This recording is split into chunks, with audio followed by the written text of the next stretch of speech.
Semaine passée et nous ne voulons pas commencer une autre série tout de suite. Nous allons commencer, il y a des séries qui sont en préparation que nous allons commencer bientôt, mais pour le moment nous allons juste partager ce que le Seigneur nous a mis à cœur. Amen. Juste avant de commencer, vous savez, très souvent, quand quelqu'un vient te voir et il t'explique le problème, tu essayes de l'aider. Et des fois, si il n'arrive pas à accepter tes offres ou tes conseils, ou quoi, il dit toujours, mais c'est parce que tu n'as pas été là où j'étais, où tu n'as pas vécu ce que j'ai vécu, parce que ce n'est pas arrivé à toi, c'est parce que tu parles encore comme ça. Est-ce qu'on vous a déjà dit cela? Si c'était toi, tu allais dire différemment. Et cela nous met dans une situation très souvent qui est vraie. En fait, c'est facile ou on est plus efficace à aider quelqu'un lorsque on a vécu nous-mêmes la situation, le problème. Alléluia. Et donc, avec cela en vue, je pense que je vais essayer d'encourager quelqu'un ici aujourd'hui. Alléluia. Le Seigneur est bon, n'est-ce pas? Pouvons-nous juste battre la main pour le Seigneur?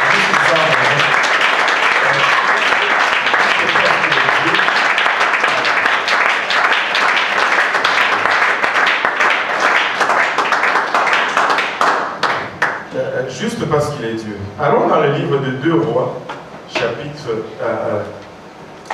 on va lire 2 histoires, mais on va commencer avec celle du chapitre 4. 2 Rois, chapitre 4, à partir du verset 28 jusqu'au verset 38, ou plutôt 37.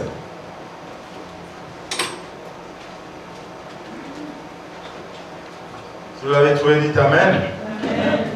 Si vous cherchez encore, dites j'arrive. Bon, si vous n'êtes pas encore arrivé, regardez à l'écran. L'écran est déjà arrivé. Alléluia. Alors elle dit, ai-je demandé un fils à mon Seigneur? N'ai-je pas dit, ne me trompe pas? Et Élisée dit à Géasi, saint terrain, prends mon bâton dans ta main et pars. Si tu rencontres quelqu'un, ne le salue pas. Et si quelqu'un te salue, ne lui réponds pas.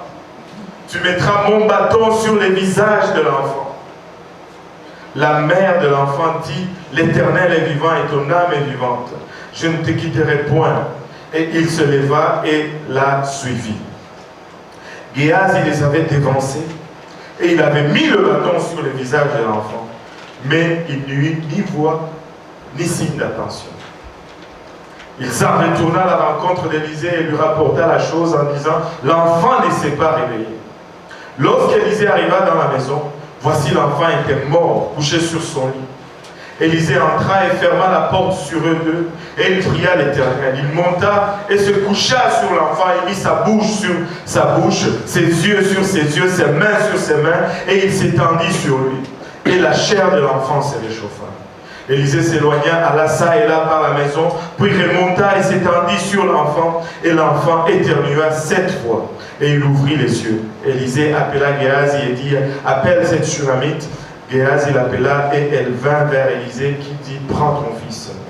Elle alla se jeter à ses pieds et se prosterna contre terre. Et elle prit son fils et sortit. Élisée revint à Gilgal et... Bon, ça c'est une autre histoire. L'histoire que nous vous relatons aujourd'hui, c'est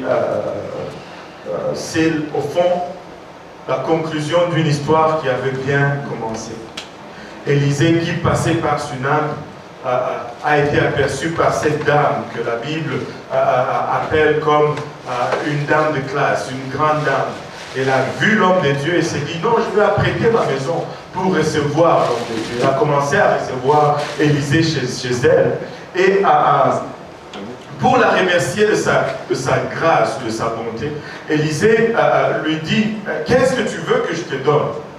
Elle dit, bon, moi je n'ai rien demandé. Et le serviteur d'Élisée, regarde autour, il dit, j'ai remarqué qu'il n'y a même pas de jouet d'enfant, pas de balançoire, il n'y a rien, elle n'a pas d'enfant. Et Élisée lui dit, l'année prochaine, cette époque, tu auras un enfant. Et là, elle dit, non, ne me tente pas. Je n'ai rien demandé, ne me tente pas. Des fois, tu as peur de recevoir de la part du Seigneur. Tellement, ça peut être tellement improbable, tellement grand. Ton cœur est là. Mais tu as peur de croire, au fait, par souci de ne pas être déçu. Si je croyais, et si ça n'arrivait pas, si j'ai donné ma foi, et que la chose n'arrive pas, non, je préfère ne pas croire. Je ne veux pas être déçu. Elle dit à Élisée, non, je n'ai rien demandé, s'il te plaît. Mais Élisée avait parlé. Et l'année prochaine, bien entendu, cette dame a eu son enfant. Et c'est sûr que quand elle est tombée enceinte, elle était pleine de joie. Elle a oublié qu'elle avait peur de croire en cette promesse. Et cet enfant était un enfant chéri. Mais cet enfant a grandi. Un jour, il était dans les champs avec son père. Et la Bible nous dit qu'il a commencé à pleurer, ma tête, ma tête. Et son père lui dit, va voir ta mère. Et il est allé à sa mère, et puis l'enfant est mort. La promesse est morte. Je ne l'ai même pas demandé. Là, elle meurt. Je n'ai pas prié pour, Seigneur. Pourquoi est-ce que tu es venu me tenter avec? Pourquoi est-ce que tu es juste venu me donner le goût pour me le reprendre après?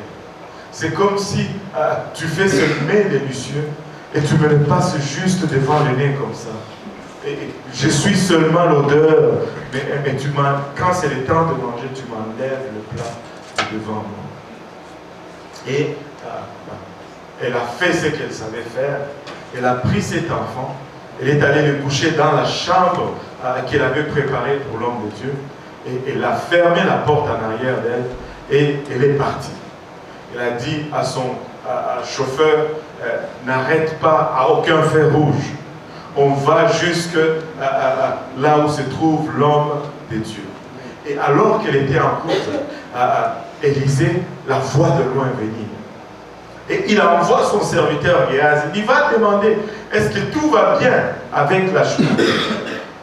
Et Géhaz qui part, qui demande, est-ce que tout va bien?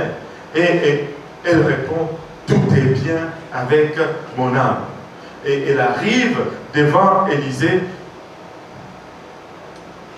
Et c'est là que nous l'avons commencé à lire au verset 28. Elle arrive devant Élisée, elle tombe et elle dit à Élisée, ai-je demandé un fils à mon Seigneur? N'ai-je pas dit ne me trompe pas? Je ne t'avais même pas demandé cet enfant. Quand tu m'avais fait cette promesse, je t'ai dit, s'il te plaît, pardon, laisse-moi tranquille. J'ai déjà accepté le fait que je suis stérile. Je ne veux pas de cette promesse. Des fois, nous acceptons notre état. Au point où, lorsque Dieu vient nous présenter ce qu'il a pour nous, nous avons difficulté à le croire. Elle dit, je ne t'ai pas demandé de me tromper. Et Élisée, sûrement il y a quelque chose qui s'est levé en lui. Dieu avait parlé. Le miracle a été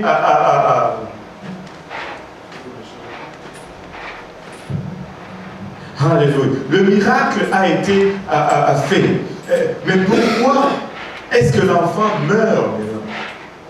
Nous avions déjà le miracle, mais le miracle est mort.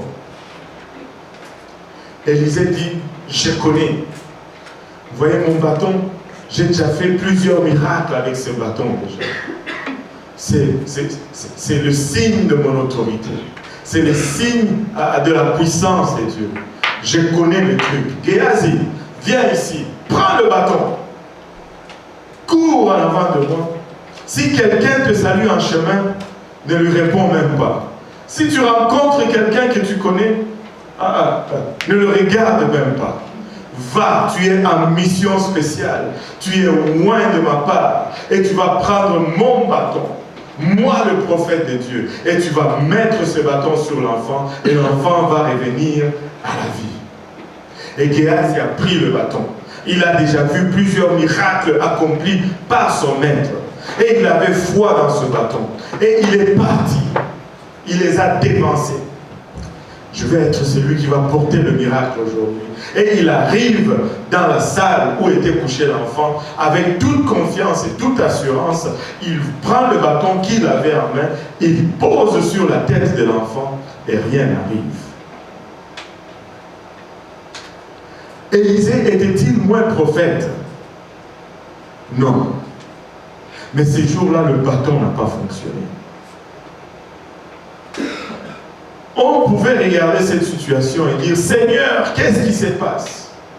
C'est toi qui m'as donné ce bâton. C'est toi qui m'as établi prophète.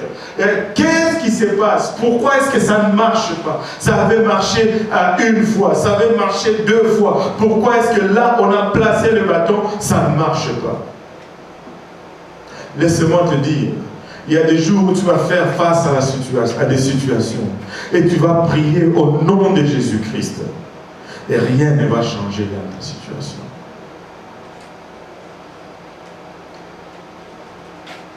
Tu vas prier au nom de Jésus-Christ et la montagne va toujours être devant toi. Que vas-tu faire? Dire que Dieu est devenu faible? Dieu a perdu sa puissance? Non, 1000 fois non. Géasi a vu que ça ne marchait pas. Quand ça ne marchait pas, il a dit, oh, je dois retourner voir le prophète. Je dois retourner à la source. Je dois retourner là où on m'a appris. Je dois retourner là où j'ai vu que c'était fait. Sûrement quand il allait, il était content. Il était, c'est lui qui allait voir le miracle arriver. Il était celui qui allait annoncer que j'ai placé le bâton. Et l'enfant est revenu à la vie. Mais une fois là-bas, ça n'a pas marché. Et il devait faire le mytho et dire à son maître, ça n'a pas fonctionné. Ça n'a pas fonctionné, maître. Qu'allons-nous faire? Le maître dit, j'arrive. Et le maître arrive, il dit, tout le monde dehors. Et il rentre dans la salle où était l'enfant. La Bible nous dit, au verset 33, Élisée entra et ferma la porte sur eux deux. Lui et l'enfant. Et il pria l'Éternel. Non seulement il a prié, Élisée est allé au-delà de la prière. Parce que après qu'il ait prié, cet enfant est resté quand même mort. Élisée devait sortir de ce qu'il avait l'habitude de faire à toutes les autres fois. Élisée devait faire quelque chose d'encore plus radical que tout ce qu'il avait fait jusqu'à présent. L'enfant était couché sur le lit de mort et Élisée devait littéralement se coucher sur cet enfant. Littéralement, il se couche sur les cadavres de l'enfant, sa main sur les mains, ses mains sur les mains de l'enfant, sa tête face à la tête de l'enfant, sa bouche sur la bouche de l'enfant. Et combien de temps il est resté dans cette position? La Bible ne nous le dit pas, mais la Bible nous dit que le corps de l'enfant a commencé à se réchauffer. Mais ce n'était pas fini. Élisée s'éloigna, alla ça et là par la maison. Ce n'est pas quelque chose qui est arrivé à 5 minutes. Très souvent, quand nous lisons les miracles ou les choses qui arrivent dans la Bible, parce que nous les lisons dans 5 minutes, nous avons tendance à croire que c'est arrivé dans 5 minutes. Moi, je crois que certaines prières ont duré presque toute la nuit avant qu'ils n'obtiennent réponse ou que Dieu puisse bouger. Nous sommes devenus trop faciles à abandonner. Si ça ne marche pas, monte à l'autre niveau. Si Dieu n'entend pas, continue de frapper. Si le miracle n'arrive pas, fais encore quelque chose d'encore plus radical. Parce que notre Dieu est capable. Amen. Notre Dieu est capable. Amen. Il est monté sur cet enfant pour la première fois. Il s'est couché sur cet enfant pour la première fois. Laissez-moi vous dire qu'il fallait qu'il se couche sur cet enfant pendant un temps pour que sa température commence à chauffer le corps de cet enfant. Mais cela n'était pas assez. Il est sorti, il a commencé à faire du va-et-vient. Et je ne pense pas qu'il marchait seulement ça et là. Il était en train de marcher et en train de prier le Seigneur. Il était en train de marcher et en train d'invoquer le Seigneur. Il n'a pas arrêté de prier jusqu'à ce qu'il a vu son miracle s'accomplir. Il a fait une fois, mais rien ne s'est passé. Élisée s'est éloigné ça et là par la maison, puis remonta et s'étendit sur l'enfant, et l'enfant éternua 7 fois et il ouvrit les yeux éventuellement. Il est remonté sur cet enfant une deuxième fois, jusqu'à ce que cet enfant éternue. C'était une chose radicale. Probablement, si tu étais à la fenêtre en train de voir ce que le prophète était en train de faire, tu l'allais traiter de bizarre. Sûrement, si tu étais là en train de regarder par le trou de la porte, tu allais dire, mais c'est quoi ça, cette histoire? Ça n'a aucun sens. Je n'ai pas vu cela nulle part dans la Bible, tu dirais.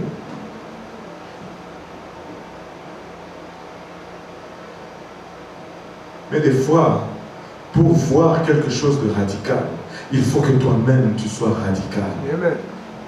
Si tu veux voir la main bouger, la main de Dieu bouger d'une façon extraordinaire, commence d'abord toi à bouger d'une façon extraordinaire.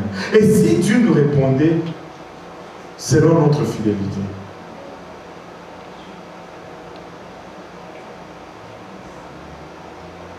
tout le monde secoue la tête comme ça. Personne ne fait comme ça. Et si Dieu nous répondait selon notre fidélité, je veux être radical. Si je priais aujourd'hui, ça ne marche pas, je vais prier encore demain. Si je prie demain, ça ne fonctionne pas, je vais prier encore demain. Si je priais, j'ai imposé les mains, ça n'a pas fonctionné, je vais prier, imposer les mains en sautant et en faisant des culbutes et en roulant à terre. Je vais faire quelque chose de radical parce que je veux voir quelque chose de radical prendre place. Élisée ne s'est pas découragé. Élisée n'a pas dit le bâton ne fonctionne pas, on va chercher un autre Dieu. On va consulter, alléluia, un autre Dieu. Laissez-moi vous dire, il n'y a aucun autre Dieu à ses côtés. Il n'y a aucun autre nom, alléluia, au-dessus du nom de Jésus-Christ. Si tu as atteint celui-ci, il n'y a rien d'autre par-dessus. Presse.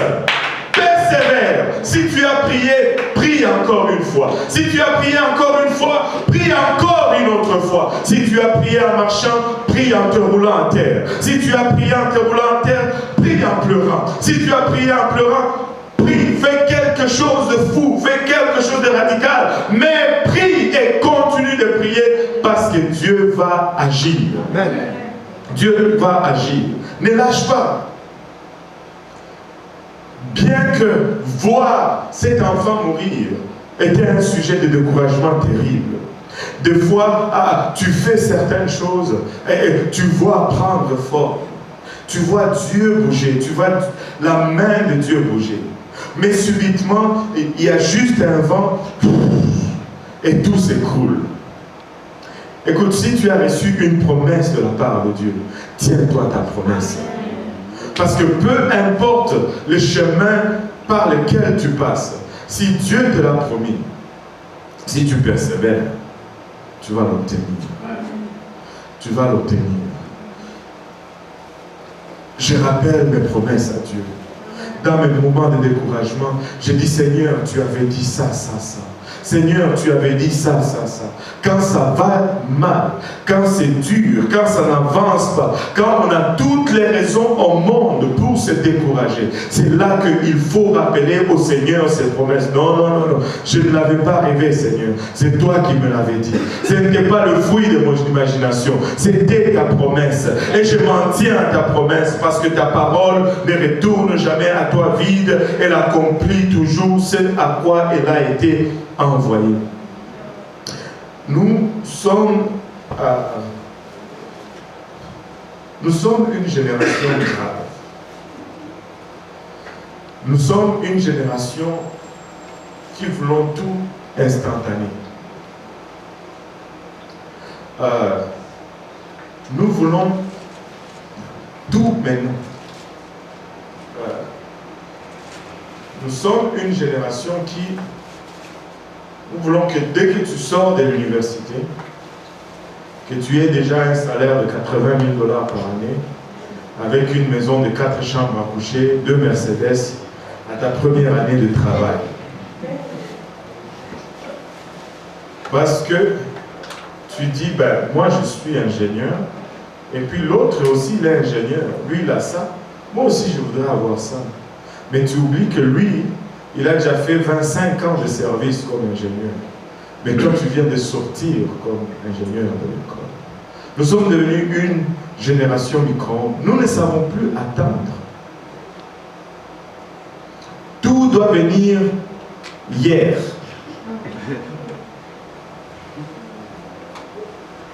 Tout doit venir hier, même pas aujourd'hui, hier.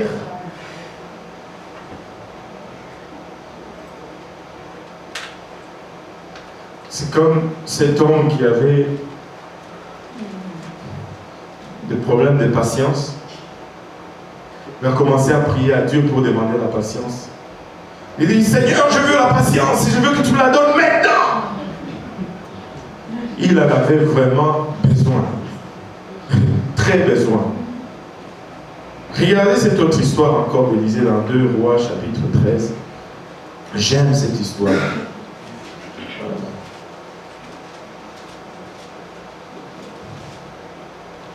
Au verset 14, Élisée était atteint de la maladie dont il mourut. Élisée est mort malade. Le prophète de Dieu est mort malade. Le prophète de Dieu est mort malade. Savez-vous que éventuellement nous allons tous mourir un jour?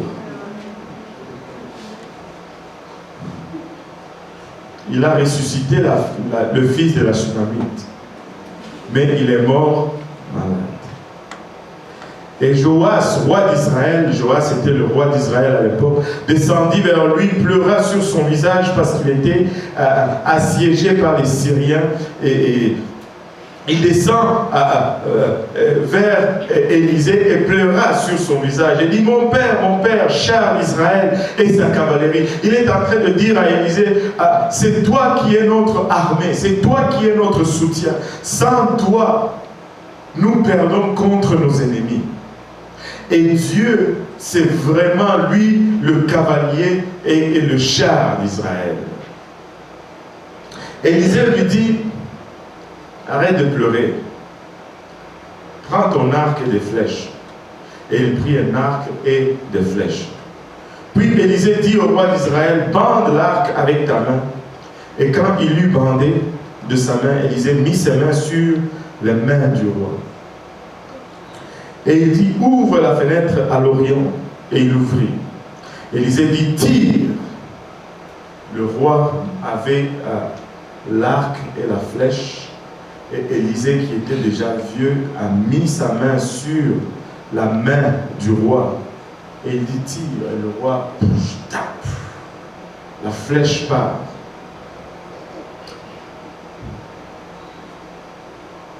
Et Élisée dit, c'est une flèche de délivrance de la part de l'Éternel. Une flèche de délivrance contre les Syriens. Et regardez la promesse que Dieu fait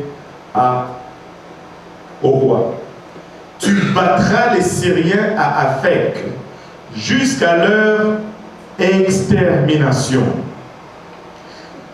Dieu dit au roi Joas, tu vas battre les Syriens à Aphek jusqu'à ce que tu les extermines. Telle était la promesse de Dieu. La promesse de Dieu était l'extermination de l'ennemi. La promesse de Dieu n'était pas de quartier avec l'ennemi. Il n'allait pas en rester. Ça, c'est ce que Dieu a dit. Amen. Élisée dit encore, prends les flèches Et il les prit.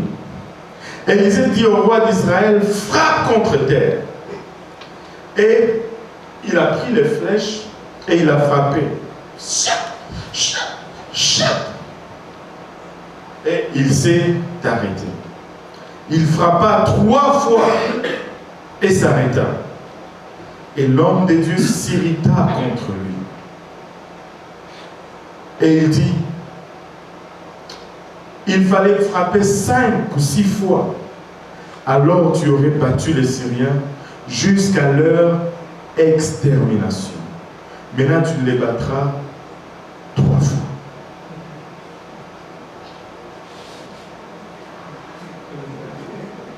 Maintenant tu les battras seulement 3 fois.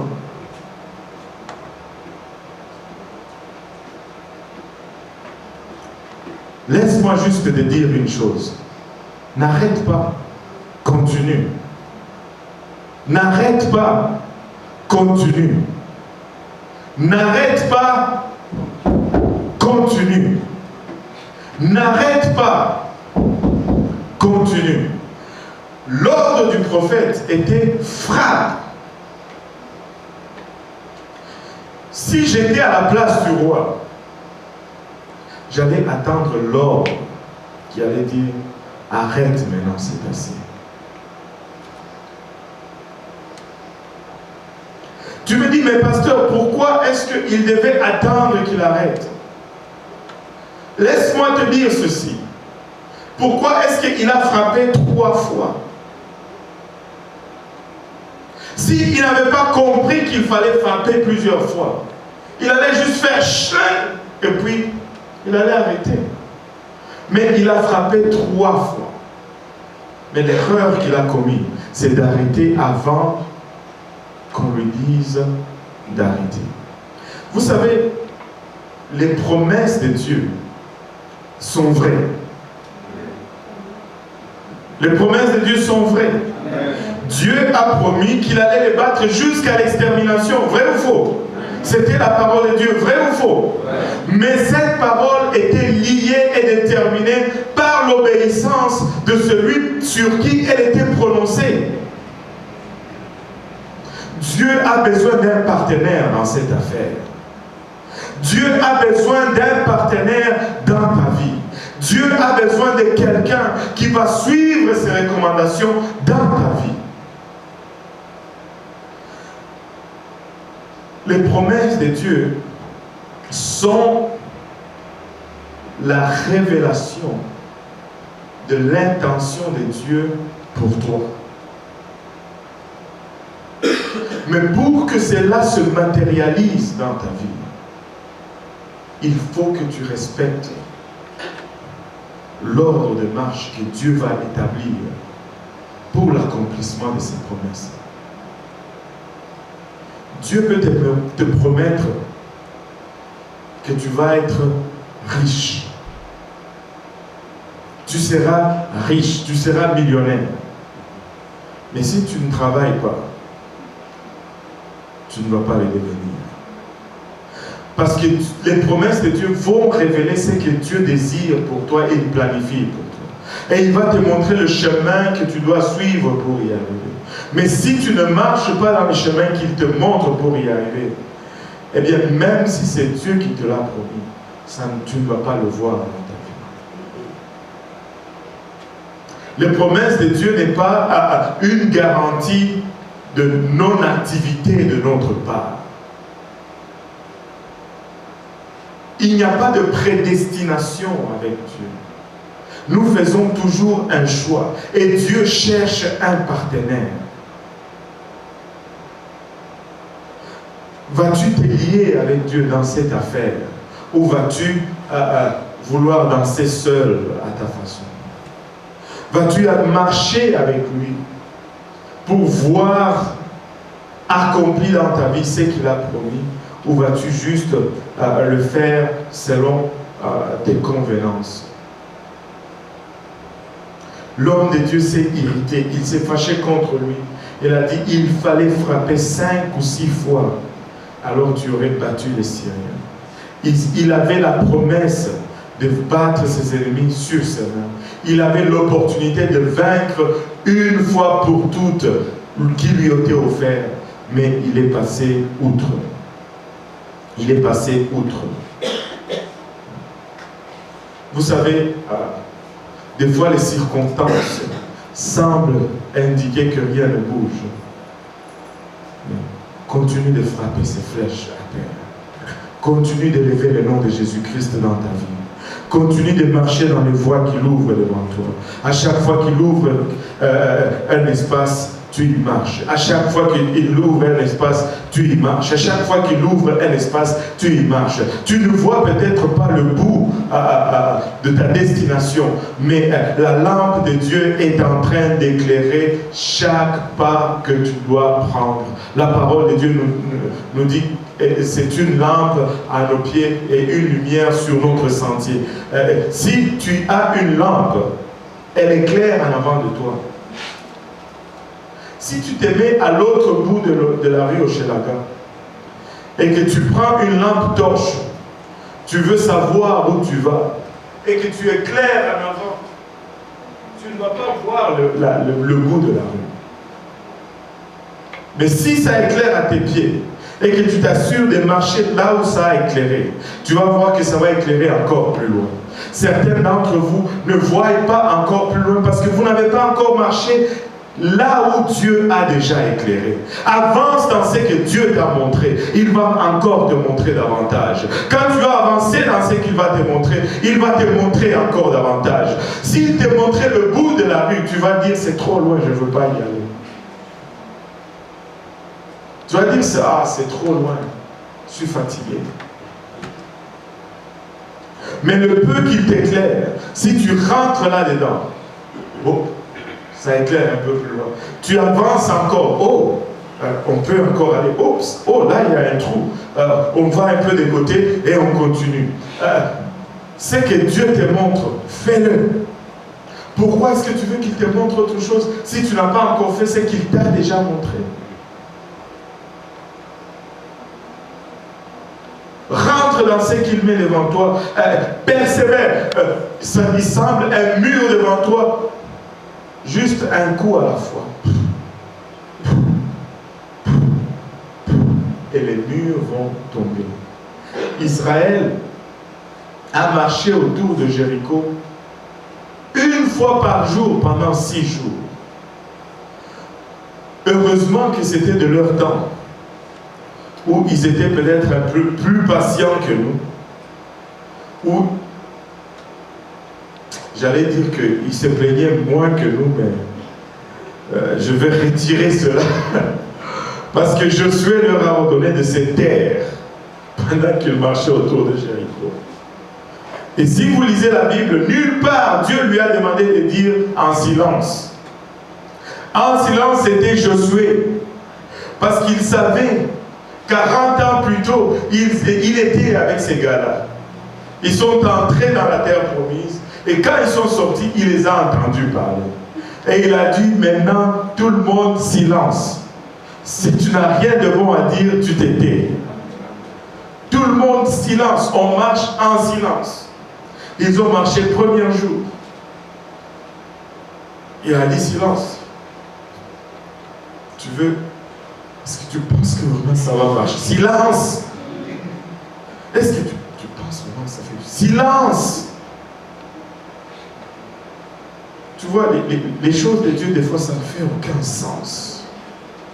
Mais c'est parce que nous n'avons pas de sens. C'est Dieu qui a tout le sens. Et lorsqu'il nous montre, lui, le sens, parce que nous qui n'avons pas de sens, lorsque nous voyons le sens, nous disons, mais ça n'a pas de sens, parce que nous sommes tellement habitués à ne pas avoir de sens. Quand nous voyons le sens, nous ne pouvons pas reconnaître le sens. C'est Dieu qui a le sens. Dis, ça ne fait aucun sens. Mais tu n'en as pas de sens. Tu ne peux pas le comprendre. Tu n'as jamais passé par ce chemin. Lorsqu'ils devaient rentrer, ils ont traversé le Jourdain. Il dit, gardez une distance entre vous et l'arche. Parce que vous n'êtes jamais passé par ce chemin. Nous ne connaissons pas le monde spirituel. Nous étions nés charnels. À notre naissance, l'esprit était mort. Mais si nous naviguons à l'aide de la parole, oh, que nous allons avoir tout le sens possible. Parce que Dieu a le sens. Dieu a le sens. Regarde ton voisin, dis-lui, ne te décourage pas. Frappe encore une fois à terre. Crie encore une fois à l'Éternel. Ton miracle semble peut-être mort aujourd'hui, mais couche-toi sur ces miracles. Le bâton n'a pas marché, couche-toi sur ce miracle. Mais tu te couches pour la première fois, ça ne fonctionne pas, ben prie encore. Tu fais du sang, pas, ça ne fonctionne pas. Couche-toi encore sur ces miracles. Mais ça ne fait aucun sens. C'est quelque chose de ridicule. C'est un corps mort. Couche-toi sur ce corps mort. Et Dieu va le ressusciter. Dieu va le ressusciter. S'il y a une chose à laquelle je vais m'accrocher, c'est la promesse de Dieu. Si Dieu l'a promis, peu importe comment cela semble, si je garde le chemin, je vais le voir arriver. Et toute opposition qui va arriver, vous savez, le diable ne peut pas empêcher la promesse de Dieu de prendre place dans ta vie. Il ne peut pas rien faire sur la promesse. C'est pourquoi il travaille toujours sur nous. Parce que nous sommes les seuls qui pouvions nous sortir de la promesse de Dieu. Et lorsque l'opposition devient intense, ça signifie tout simplement que tu es le plus proche de la promesse. Lorsque les choses semblent chaotiques, lorsque tu commences à sentir cette oppression, lorsque tu commences à sentir que tu vas perdre ta tête, c'est alors que tu vas la retrouver. Presse tout simplement. Presse encore une fois. Fais encore un autre pas. Des fois, tu dois prendre ta jambe et la mettre en avant de l'autre. Et puis prendre ta main, prendre l'autre jambe pour la mettre, même si c'est comme ça. Un pas à la fois. Fais-le. Regarde ton voisin, dis-lui, fais-le. Fais-le. Vous pensez que c'est comme ça que vous allez convaincre votre voisin? Fais-le. Oui.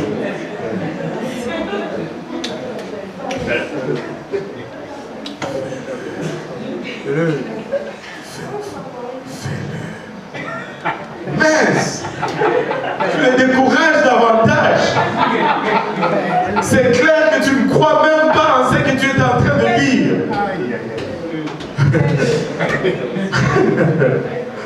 Aïe, aïe, aïe, aïe, aïe.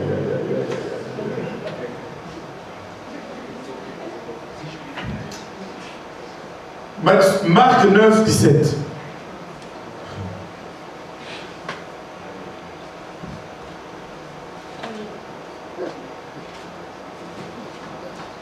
Un homme de la foule lui répondit, Maître, j'ai amené auprès de toi mon fils qui est possédé d'un esprit muet. En quelques lieux qu'il saisit, il le jette par terre, l'enfant écume, graisse les dents et devient tout raide.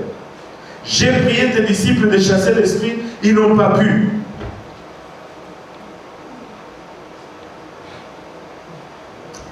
Et Jésus répond, race incrédule. Il avait une façon de traiter les gens ici.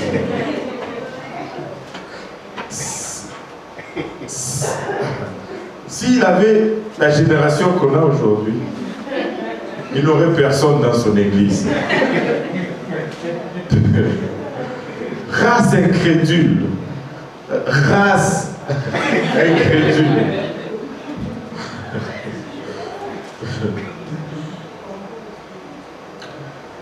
Leur dit Jésus, jusqu'à quand serai-je avec vous? Jusqu'à quand vous supporterai-je?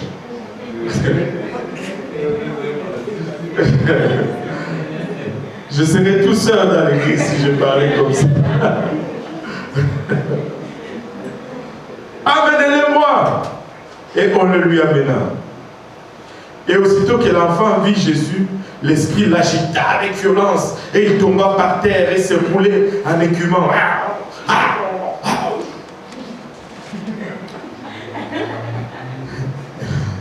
Et Jésus demanda au Père, combien y a-t-il de temps que cela lui arrive? Et le Père lui répondit, depuis son enfance. Depuis son enfance. C'était une situation qui durait longtemps. Et souvent, l'esprit l'a jeté dans les feux et dans l'eau pour le faire périr. Mais si tu peux, quelque chose, viens à notre secours, aie compassion de nous. Regardez la réponse de Jésus. J'aime la réponse de Jésus. C'est pourquoi je voulais juste lire ce passage. Parce que j'aime cette réponse. Jésus lui dit, si tu peux, moi je pense qu'il a même fait une attitude. Si tu peux, si tu peux, si tu peux, des fois c'est comme ça que nous approchons le Seigneur. Si tu peux, Seigneur. Si tu peux, si tu peux, vous n'avez pas compris. Hein? Vous ne comprenez pas? Si tu peux, il n'est jamais, son pouvoir n'a jamais été mis en question. Et c'est ce que j'essaie de vous dire aujourd'hui. Écoute, quand on met le bâton sur la tête de l'enfant et que cet enfant n'est pas ressuscité, le pouvoir de Dieu n'est jamais mis en question. On ne peut jamais questionner le pouvoir de Dieu. Il est tout puissant. Vous savez ce que ça veut dire tout puissant? Vous ne le savez pas, moi non plus. Mais je sais qu'il n'y a rien au-dessus de tout puissant. C'est tout ce que je sais.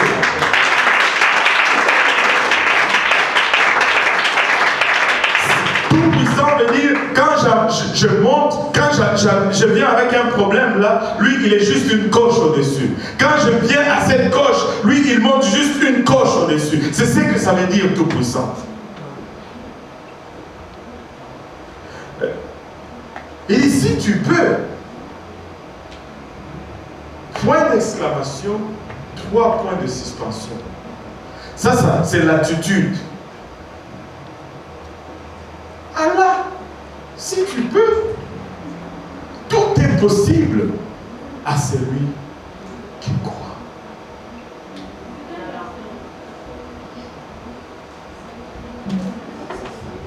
Vous êtes dans quelle version en fait? Moi j'ai Louis II. Marc 9, 23, Jésus lui dit, si tu peux. Mais vous ne voyez pas? Non, oui, si tu peux le croire. Tout est possible à celui qui croit.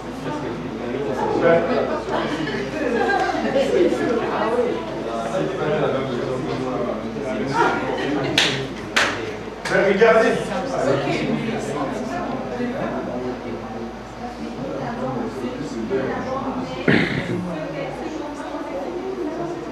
Il dit si tu peux quelque chose. Oui. Si tu peux, ok. Ils ont enlevé le quelque chose, si vous voulez. Ok. Enlevons le quelque chose. Mais c'est quand même si tu peux.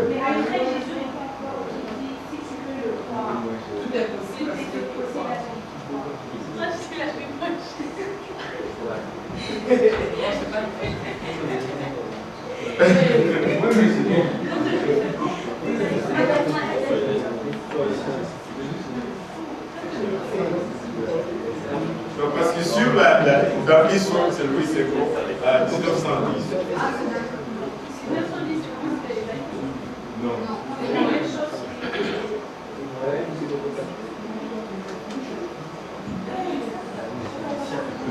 Bon, si tu peux,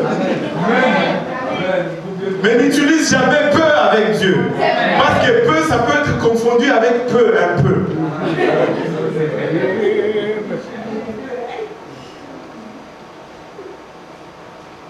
Tout est possible possible à celui qui croit. Et regardez maintenant le cri de désespoir. Je pense que c'est ce que nous devons crier aujourd'hui. C'est ce que nous devons pleurer aujourd'hui. C'est ce que nous devons demander à Dieu aujourd'hui. Aussitôt, le père de l'enfant s'écria, « Je crois, mais viens au secours de mon incrédulité. » Des fois, je crois, mais je suis quand même incrédule, Seigneur. Des fois, je crois, mais je lutte avec des doutes en moi. Des fois, je crois, mais je ne suis pas certain vraiment que tu peux. Je crois, Seigneur, mais aide mon incrédulité. Comment est-ce qu'il peut y avoir la croyance et l'incrédulité en même temps? Parce que, alléluia, des fois, je n'arrive pas à monter juste à cette autre dimension. Des fois, c'est juste plus que moi. Et Seigneur, aide mon incrédulité. Aide mon incrédulité.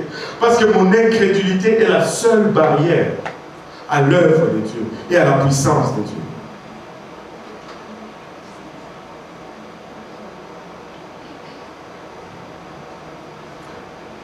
Et laissez-moi vous dire par la suite, le démon est parti. Et l'enfant a retrouvé ses sens.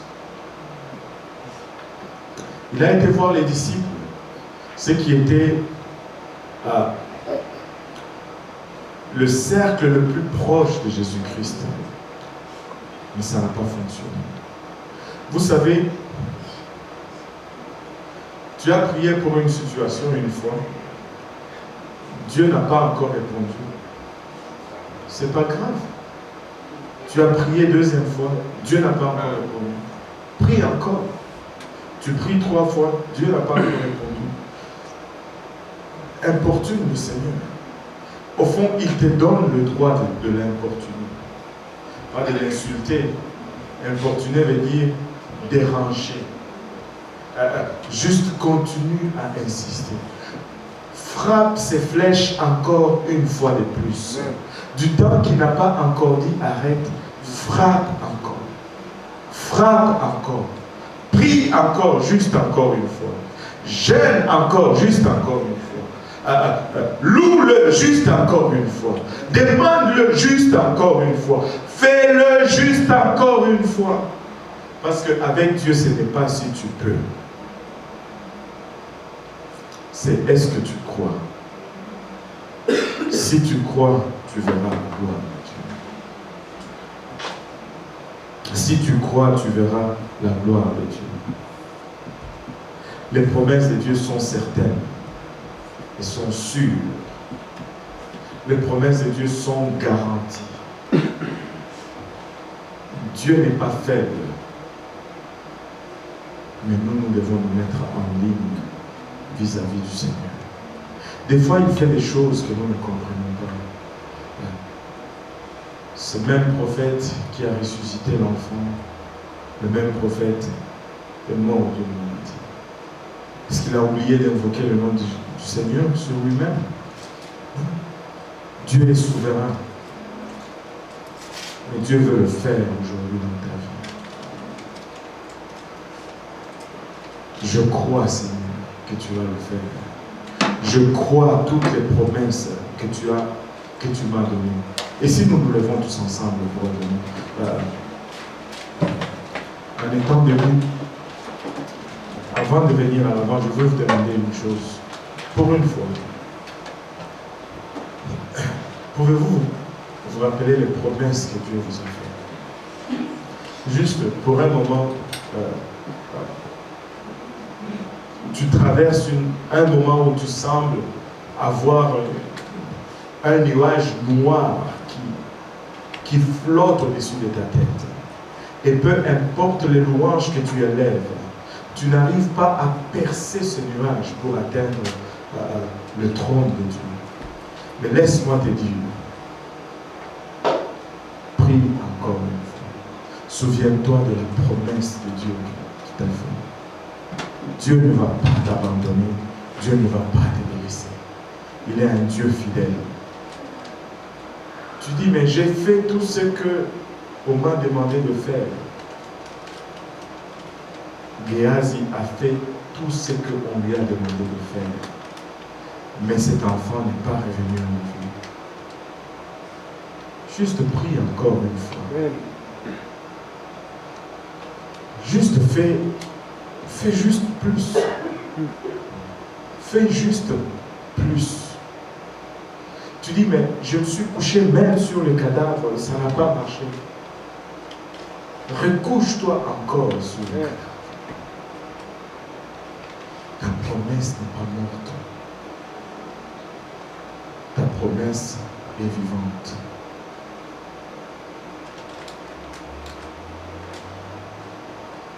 Ce que tu as besoin, c'est de croire. Et pour exprimer ta foi aujourd'hui, je ne veux pas te demander de venir à l'avant en demandant encore. Si tu peux venir en avant en le louant, parce que tu crois que tu as reçu ta promesse. Parce que tu crois que Dieu va se montrer puissant en ta faveur. Parce que tu crois que Dieu peut tourner la page de ta vie aujourd'hui. Dieu peut transformer ta vie en un instant. Mais mets tes pensées à la bonne place. Voilà. Concentre-toi sur Jésus. Il est tout puissant. La question n'est pas si tu peux.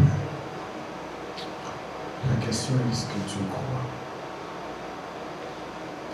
Voyez celui qui est allé chercher la délivrance de son fils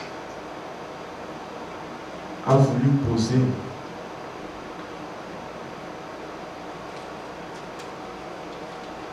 la suite ou le résultat de cette délivrance sur le Seigneur. Si tu peux, la balle est dans ton camp. Mais le Seigneur a corrigé tout de suite cette situation. La balle n'est pas dans le camp du Seigneur. La balle est dans ton camp. C'est à toi de jouer. C'est à toi de faire.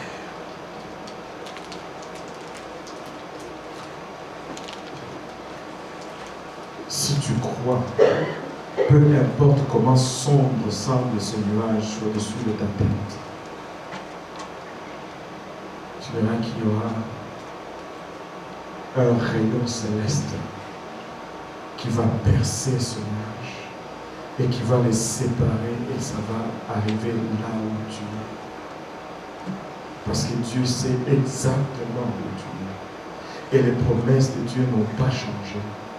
Les promesses de Dieu n'ont pas failli. Mais elles reposent sur ton obéissance à cette heure. Ce n'est pas si Dieu peut, mais c'est plutôt si toi tu crois.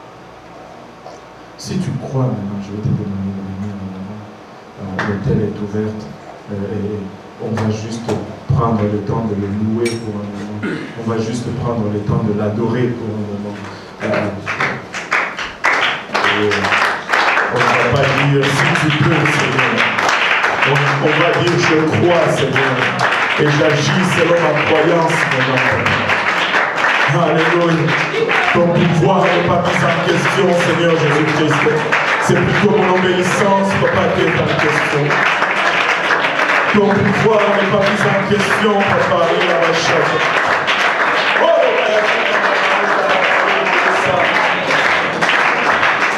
Père, tu le peux, Seigneur. Tu peux le faire, nous le savons, Seigneur. Alléluia. Mais aide notre incrédulité aujourd'hui, papa. Alléluia. Aide notre incrédulité aujourd'hui, ô Éternel. Élève notre foi, Seigneur Jésus-Christ. Nous voulons croire, papa, il a la chair. Mais aide notre incrédulité, papa. Alléluia. Nous voulons frapper, Seigneur. Nous voulons adorer, papa. Nous allons encore élever ton nom, Père. Nous allons encore chanter tes louanges, papa. Nous allons encore prier une fois, papa. Nous allons encore, papa, aller au-delà de nous-mêmes, Seigneur. Nous allons faire des choses que nous n'avons pas fait auparavant, papa.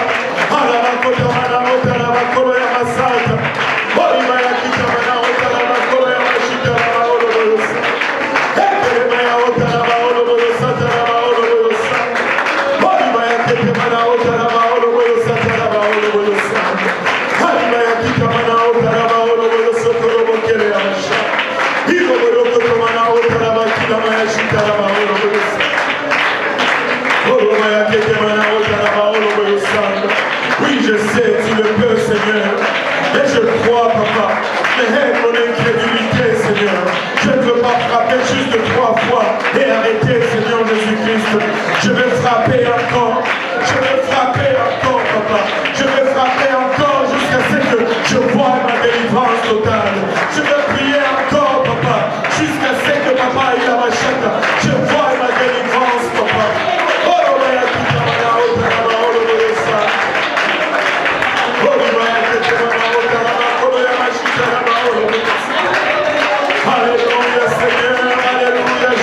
vie, Seigneur.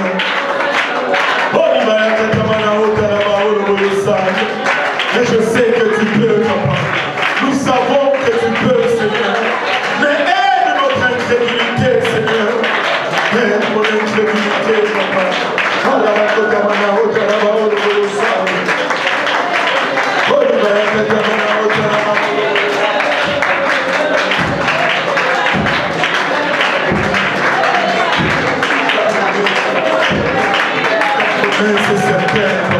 Ta promesse est certaine, papa. Ta promesse est certaine, papa. Ta promesse est certaine, papa. Alléluia.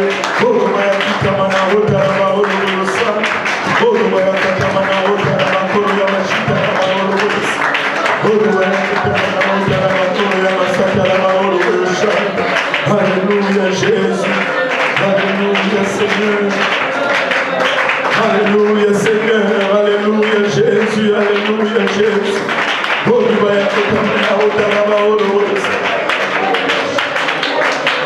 Alléluia, Seigneur. Alléluia, Jésus.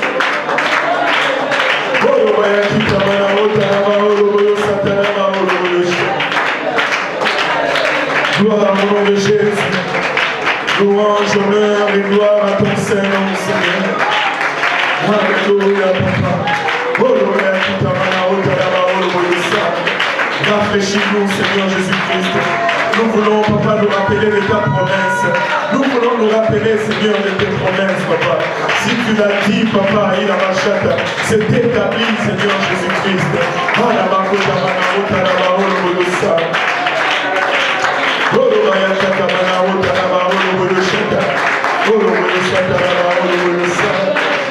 Alléluia, Seigneur. Alléluia, Jésus. Alléluia, Jésus. Alléluia, Jésus. Alléluia, Jésus.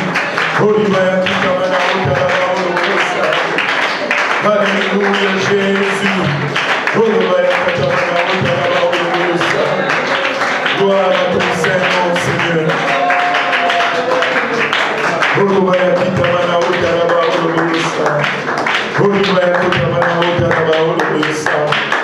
Alléluia, Seigneur. Gloire au nom de Jésus. Alléluia. Sa parole ne rentre jamais à lui vide.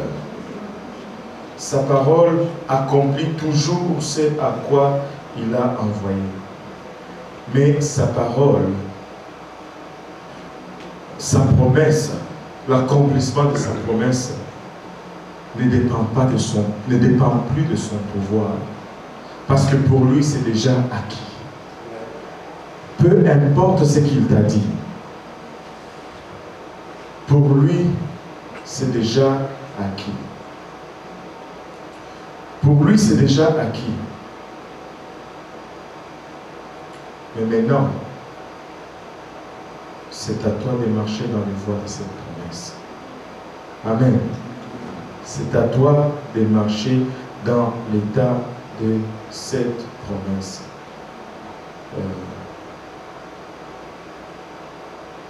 Laissez-moi juste...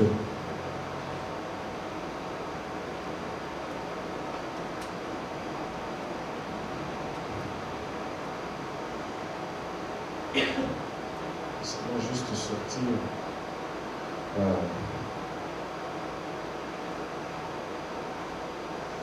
Je n'arrive pas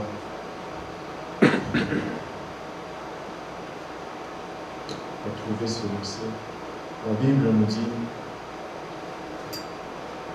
sa parole est établie à jamais dans le ciel.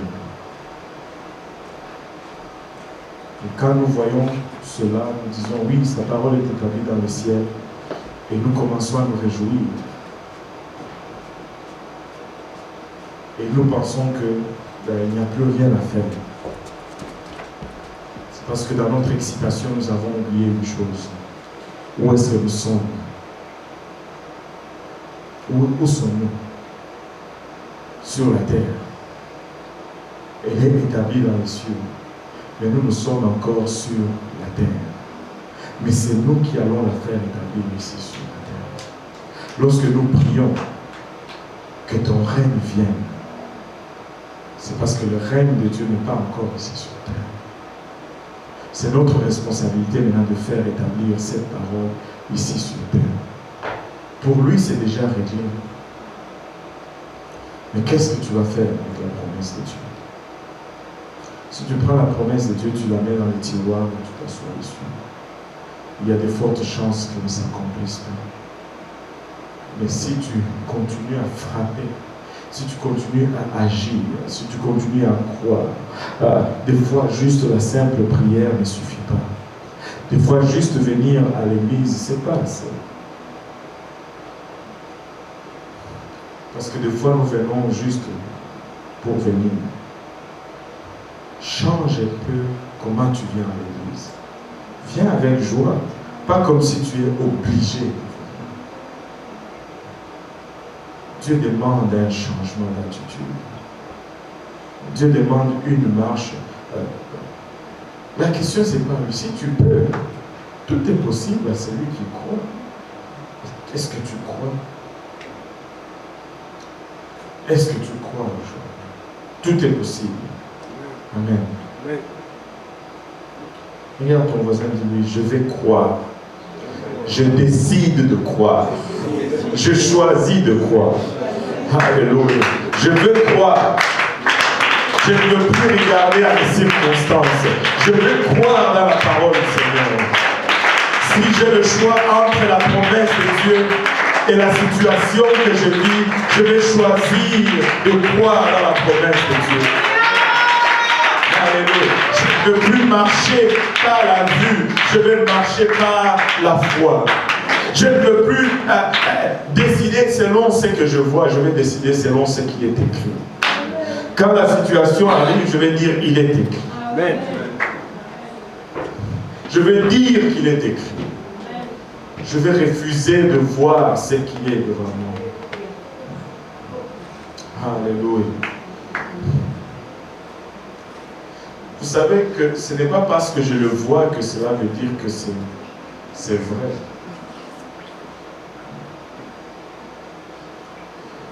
Vous pouvez me voir avec un sourire alors que je pleure à l'intérieur.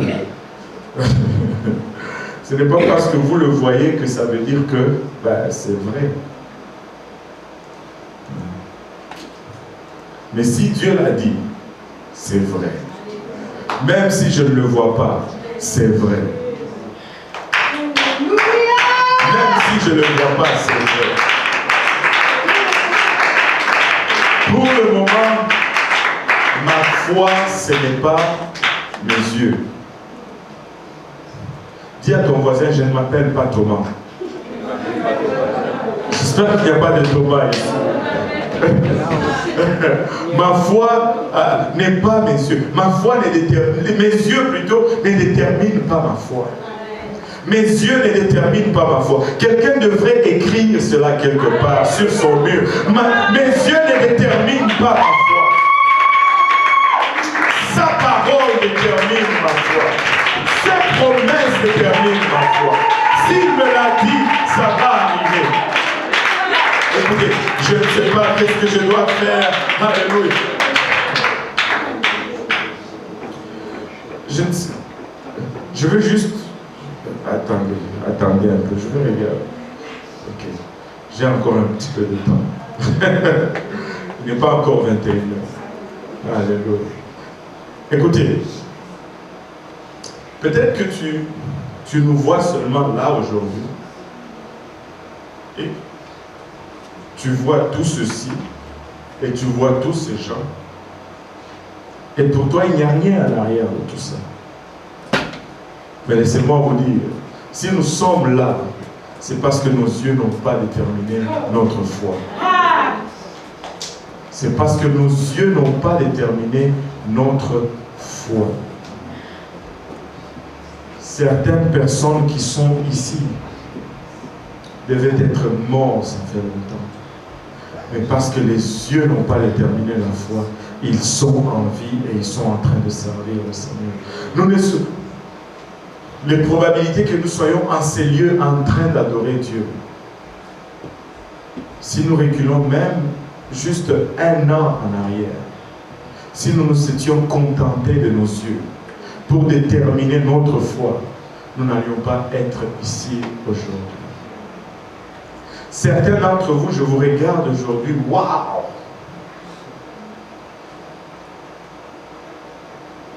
Quand je vous ai vu pour la première fois, si mes yeux déterminaient ma foi, vous n'alliez pas être comme vous êtes aujourd'hui. Et je dis vrai.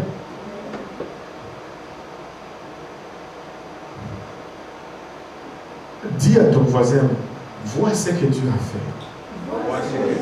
Il peut. Il peut. La question, ce n'est pas Dieu. La question, c'est nous. Est-ce que toi, tu crois?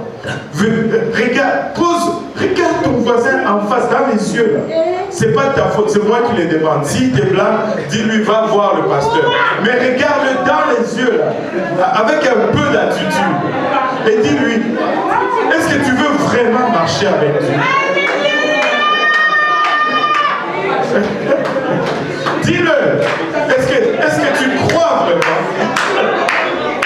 Est-ce que tu veux vraiment marcher avec lui? Si tu marches, tu vas le voir. Si tu crois, tu vas le voir.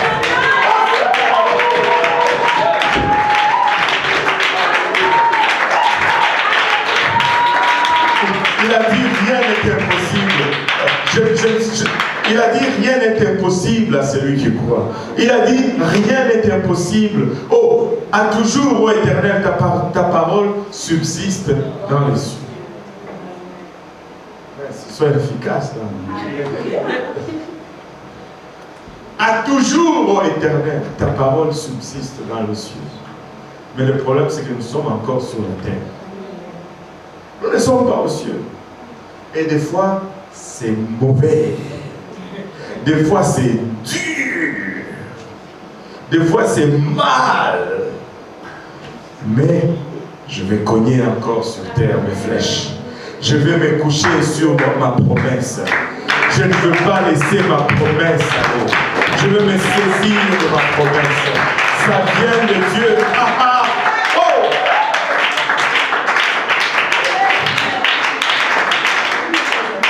Ne te réjouis pas contre moi, oh mon ennemi. Ah, je ne veux pas concéder la victoire au diable. Je refuse de concéder la victoire au diable. Je refuse de concéder la victoire au diable. Au nom de Jésus-Christ. Je refuse. Je ne sais pas s'il y a quelqu'un qui va refuser avec moi.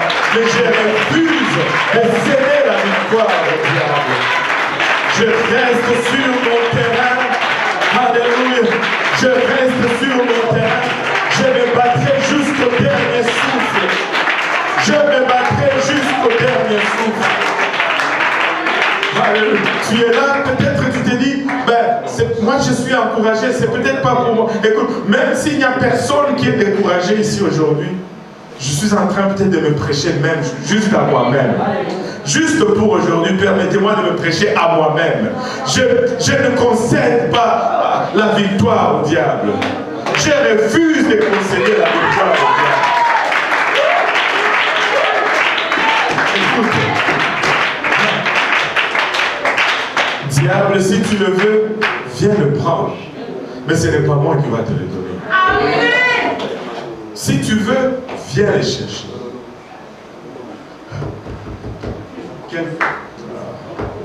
Si tu veux, viens les chercher. Mais ce n'est pas moi qui va te les donner. Alléluia. Je refuse de concéder la victoire au diable.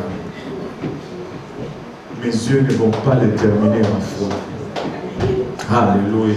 Battons nos mains pour le Seigneur.